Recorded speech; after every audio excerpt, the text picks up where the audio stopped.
How are you? Welcome to Parenting with Angel Eyes Facebook community. And how's your day been? Has it been a busy one, slow, or all right? I would love for you to, if you can, just put it in the chat. Let me know how your day has been. Mine has been quite slow. So I had to, in the middle of it, I had to pick up my daughter from school. She had bumped her head, and so I had to rush over and pick her up from school. So that kind of disrupted my day a bit, but apart from that, she's okay, and thank God. Yeah, but yeah, so my day's been okay anyways. So it's so nice to have you. This is really like part two of the session we had last week about helping your child manage their behavior, take responsibility really for their behavior. And if you haven't, if you're just with us today, or you're taking time later on to watch this video, and you have children, babies or toddlers or preschool children, and you want to also watch, you can also watch that video. It's in this group, so just scroll down and look for the title, Supporting Your Baby or Toddler in Taking Responsibility for Their Behavior. So we're going to talk about the preteens and the teens in this session. So yeah, let's begin. Now, like I've always said, with in some of my videos, some of the sessions, is that at this age, preteens or teens, your child is really seeking to be independent. It's all part of growing up. Hence, they have always challenging boundaries, trying to test really and see how much they can get away with. And you find that at this age, the teenager's brain also is going through a lot. It's growing rapidly at this point in time. It's not fully developed. Teenage brain doesn't develop until the age of 27. So there's still a lot going on within the teenage brain, and hence they take a lot of emotional decisions, so to speak. They're risk takers, looking for the excitement in life, really. So yeah, they're questioning more about the world around them. They're trying to fit in with their peers. There's a lot going on at this age. And also they're seeking to have their own values, have their own understanding of really what they believe in, and it's such an important stage in their life, really. And as a result, they may not always make the best decisions. No, they may make decisions that you think, oh, but you're old enough now. Why are you still being irrational? But that's all part of them still growing up, really.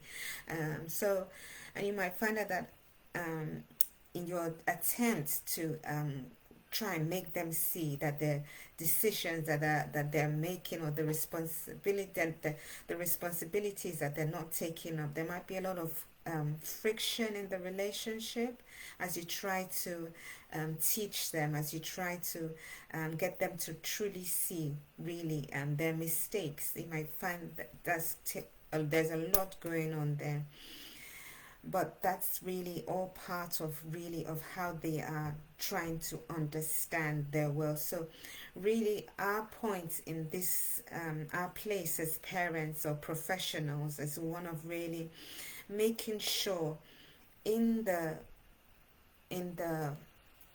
as you parent your child, as you seek to let them know their responsibilities, that there's still that positive relationships, and there's still good communication going on between you and your child, within you and your teen or your teenager.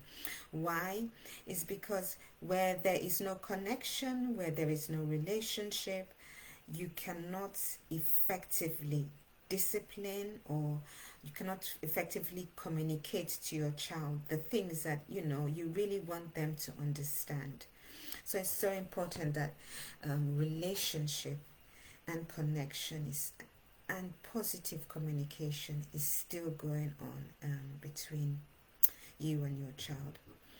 So children, teens at this point, they're, like I said in my last session, and I'm going to just read it out again, that for a child, any child or any adult really, also to make to be able to control their emotions or be able to take responsibility for their behavior, there's a lot of skills that you need to have, and skills like impulse control, where you're able to not act out emotionally, act out through your emotions. So there's impulse control going on there, so you're not emotionally triggered. You have emotional self-regulation. I touched on that already in the last session. You're able to take a step back and reflect on your behavior. Problem solving is going on. You delay gratification is it's another skill that we need to have. We need to be able to negotiate. We need to be able to communicate wishes and our needs to adults effectively, and we need to know what's appropriate or expected in any given situation. So these are all the skills that we need to be able to have. So we see that it doesn't come naturally. It doesn't come. There's a lot of coaching and a lot of mentoring that needs to happen for anyone, even an adult, to be able to be responsible for their behavior. And so when you find that this is not happening in your teen, perhaps then they haven't developed their skills in that area. Even with an adult, perhaps if there are a lot of emotional outburst or not being able to delay gratification, then they haven't developed that skill in that area, and they're not able to effectively deal with things like anger or anxiety or frustration. So yes, we have that responsibility, and it's not one of control, it's one more of talking. Communication, like I said in the last session, is so important. Positive communication. So if you're with me now, and if you want to, you can just tell me what kind of behaviors do you wish your child or any teen or preteen would take that responsibility for. What kind of behaviors would you want them to be responsible for?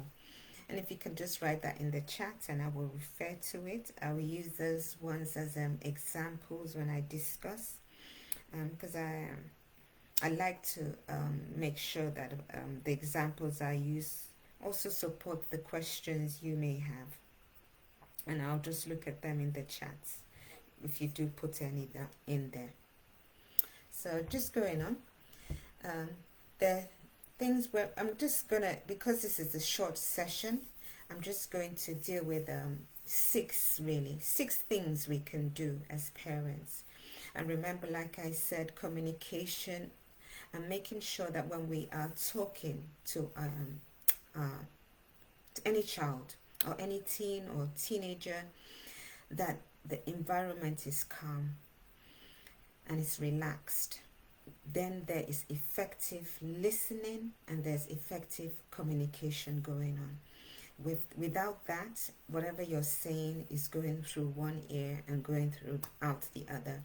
And we have to also be mindful of our body language and our tone. Again, that's so important, because those are the things that speak louder than words. It can communicate a wrong message if I'm trying to say, you know what, I'm talking out of care, but your body is tensed and your facial expression doesn't mirror what you're trying to say. Believe you me, that message of care is not being read by the child or your teen. So make sure we're mindful of that.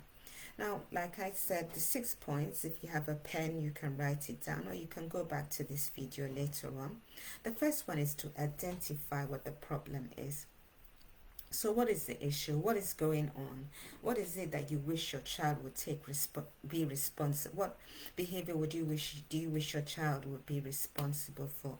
It's important to identify that first of all. Let it be clear.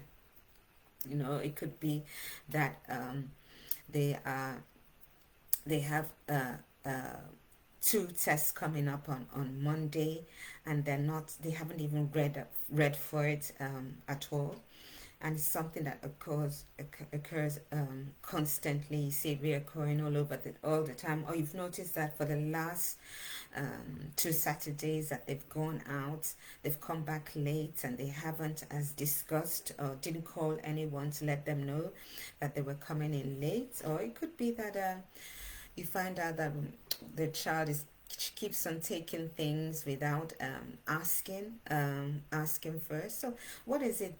Identify first of all what is the main concern. And when we're identifying, it's important that we're not focusing on the person or on emotions, really. We're just focusing really on the what the issue is. So it's important that when we're talking about it, like for instance, we don't use words like why don't you remember to call me when you're late? Or you never, or don't you care enough? Remember I've talked about this, the blame language. When people are hearing things that they feel they're being attacked on, they're not really listening anymore, because they're really feeling emotionally, they're beginning to feel like, I'm being attacked on this topic. So that the brain automatically switches off. So be careful of the language that we're using when we're trying to identify what the behavior is. So focus again, so you be open about the reasons for your concern, and also use words like I feel or I need. Let them understand what it is you are feeling, the reason why this is such a concern for you.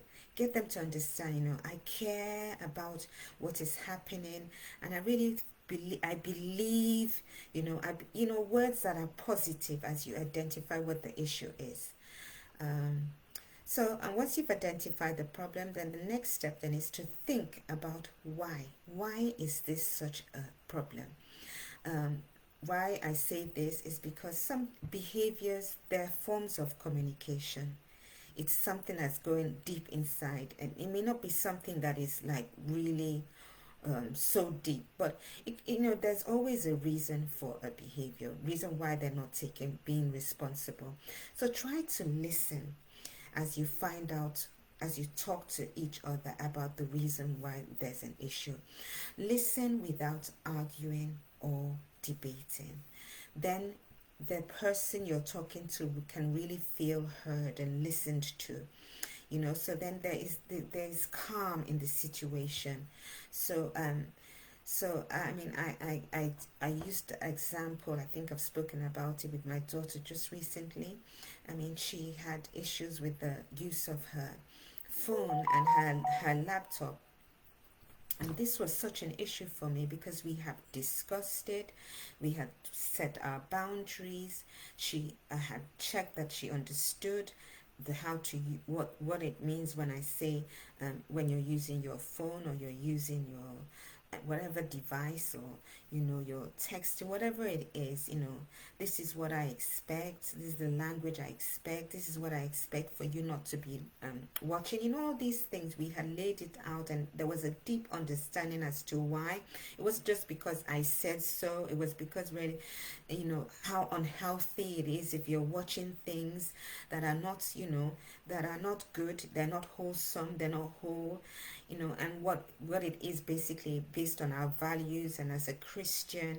So we had shared all this, and where boundaries had been tested, we revisited it again, we talked about it again.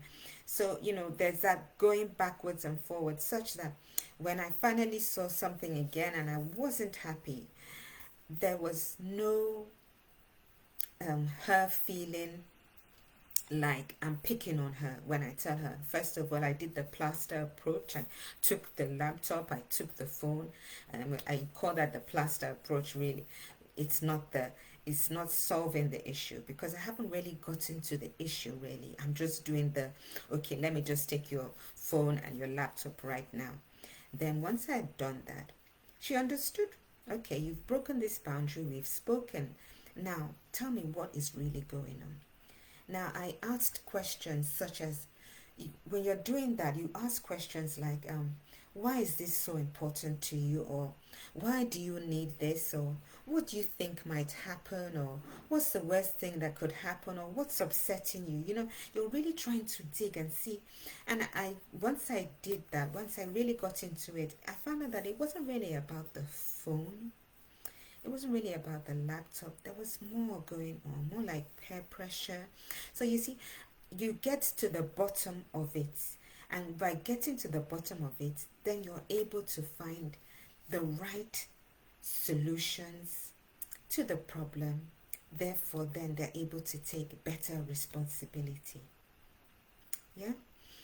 So find out really what is really going on here. That's really then when you get to truly understand how can they take responsibility.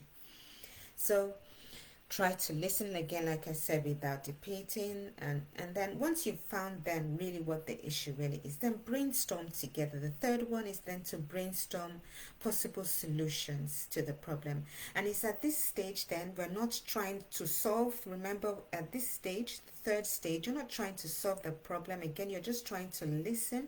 You're just brainstorming again. There's no debate.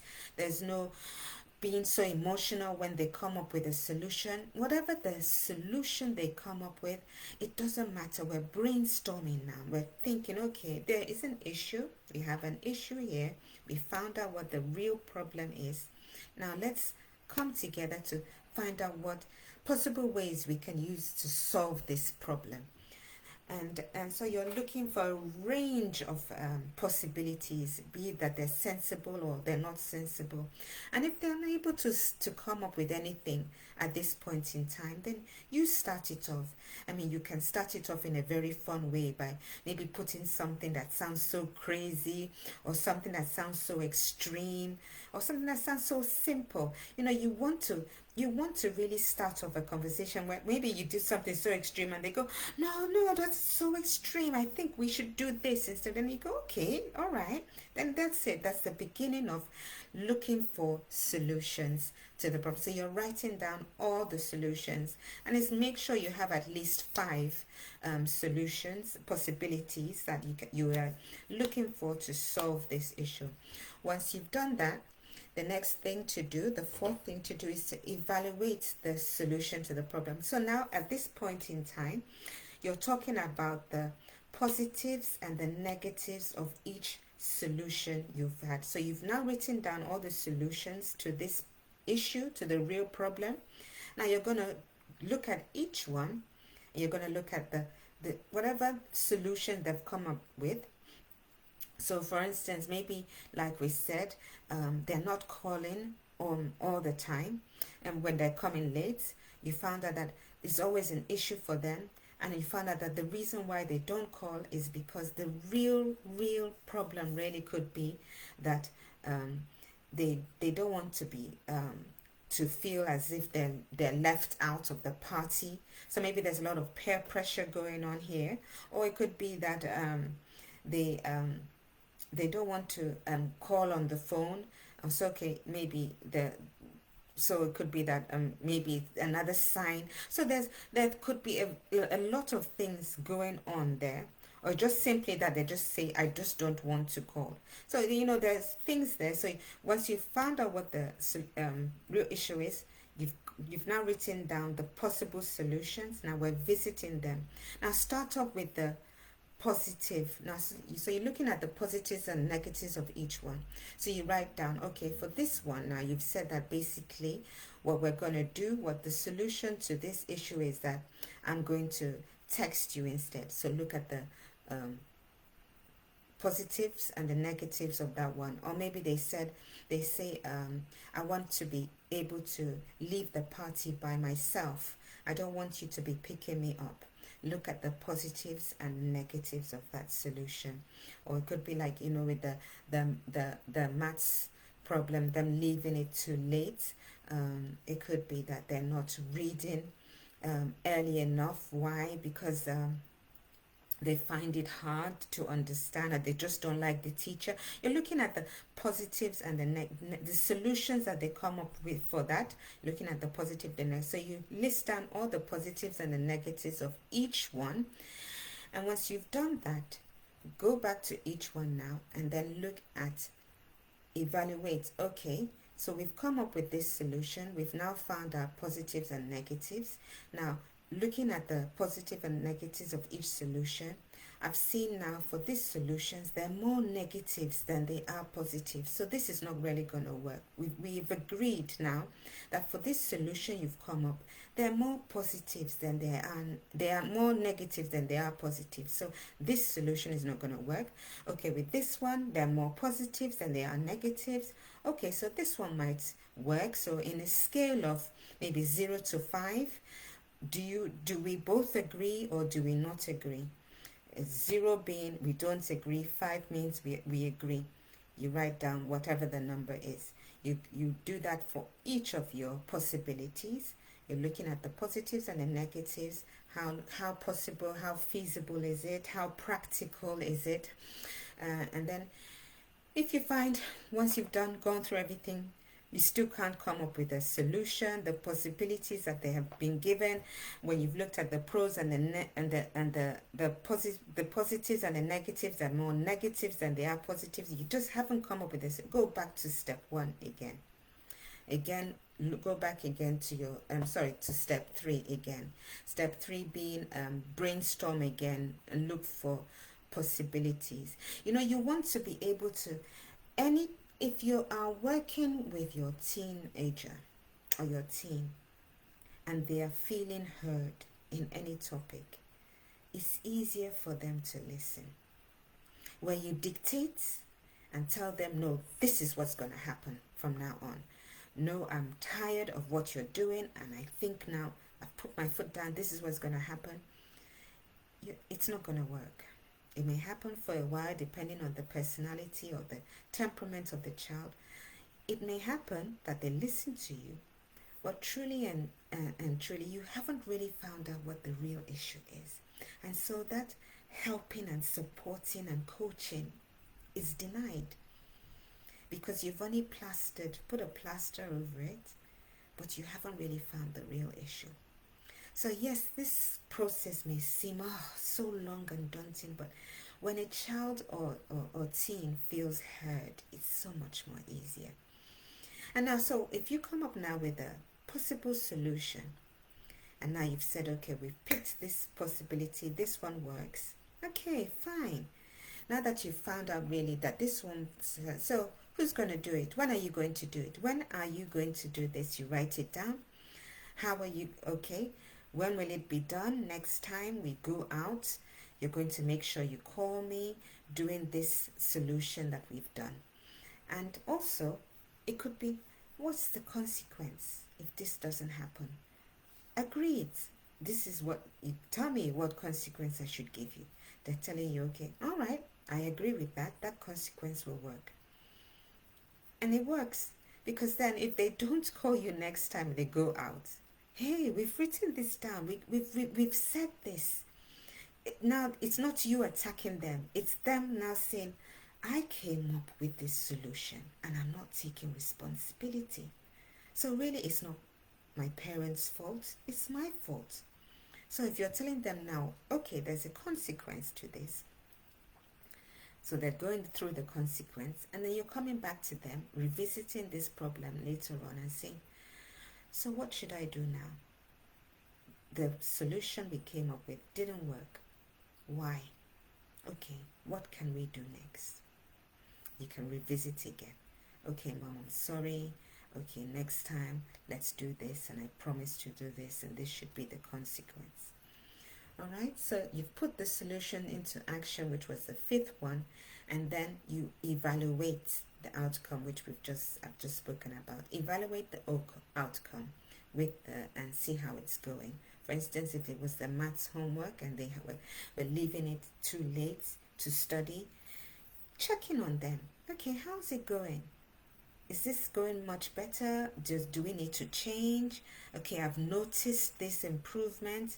Praise, remember effective praise, remember effective affirmations are so important where you're seeing a change. Change may not come instantly. Even if you've come up with a solution, it may not come so instantly, but praise and affirmations, letting them know I'm seeing the little baby steps you're taking and I'm really proud of you would work. It goes a long, long way.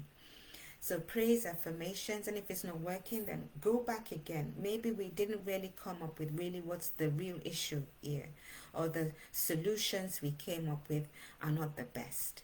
So revisit again once you've evaluated. So I'll read out again our 6 things here. First of all, identify the problem. Then after, think about what the problem really is. Brainstorm together. Evaluate, looking at the positive and the negatives of each possibility. And then you choose one of the possibilities that will work for both of you. Choose solutions, one that you can put into practice and will solve the problem. Yeah. And if you don't come up, if you sometimes there may be a solution, but you find out that you have to compromise a bit. Don't be. Sometimes it has to be a bit of compromising when you're finding a solution. A compromise that both of you can live with. Maybe you don't like it, they don't like it, but you can compromise. You can meet in the middle, right? And put the solution into action and then evaluate. So those are my 6 tips for us in helping our teens and teenagers take responsibility. And maybe you've got an issue right now. You're going to use this. Tell me how it's going. Let me know how it is. You've done this problem. Let's know the results. You can DM me. You can email me. Or you can share so that we can learn together. All right? So I look forward to that. And I also look forward to our session next week.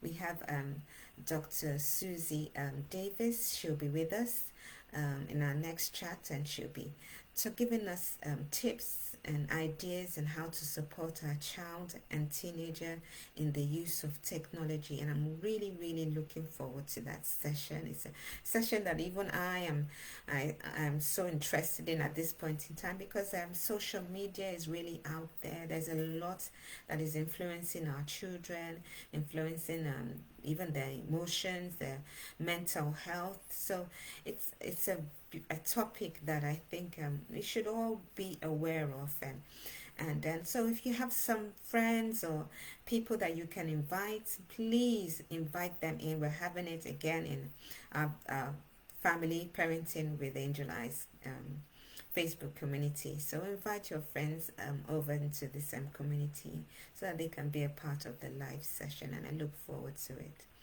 So until then, have a wonderful, wonderful weekend, and God bless you. Thank you for taking part in this session, and also if you can't take part in the live, thank you for taking time later on to watch this. Good night and God bless you. Bye-bye.